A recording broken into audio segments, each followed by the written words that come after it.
சிவபெருமானுக்கு 2 மனைவிகள் என்று யாவரும் கூறுதுண்டு. ஆனால் அது தவறு. சிவனுக்கு பார்வதி தேவி மட்டுமே மனைவி. அப்படியானால் கங்கா தேவியை சிவபெருமான் தலையில் ஏன் வைத்திருக்கிறார் என நமக்கெல்லாம் கேள்வி எழும். அதற்கான விடையை பார்ப்போம்.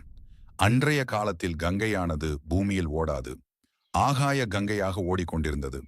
அப்போது பகீரதன் என்ற அரசன் தன் மூதாதையர்களின் ஆத்மா சாந்தி அடைய வழி தேடி முனிவர்களை நாடினான்.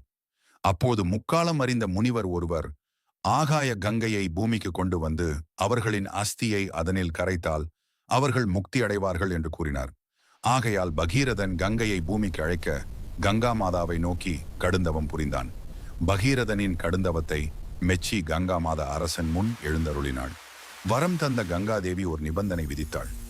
நான் என்னுடைய வேகத்தில் இந்த பூமியை நோக்கி வந்தேன் என்றால் இந்த பூமி என் வேகம் தாங்காது, வெடித்து சிதறிவிடும்.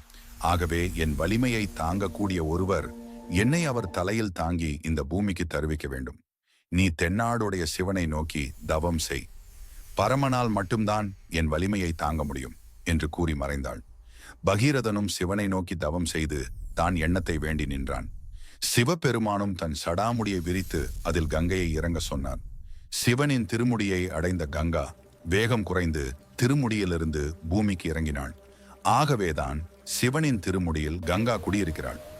இந்த கதை நமக்கு ஒரு பெரிய பாடத்தை சொல்லுகிறது. பகீரதன் போல நாமும் மன உறுதியுடன் நல்ல எண்ணத்திற்காக முயன்றால் இறைவன் நிச்சயம் வழிகாட்டுவார். கங்கை பூமிக்கு வருவதற்கு முன் அவளது வேகத்தை தாங்க சிவபெருமான் தன் சடையை விரித்தார். அதுபோல் நம் வாழ்க்கையில் வரும் சோதனைகளை தாங்கும் சக்தியை இறைவன் நமக்கு தருவார். நம்பிக்கை இருந்தால் அதிசயம் நடக்கும். பக்தி இருந்தால் தடைகள் நீங்கும். பொறுமை இருந்தால் வெற்றி நிச்சயம்.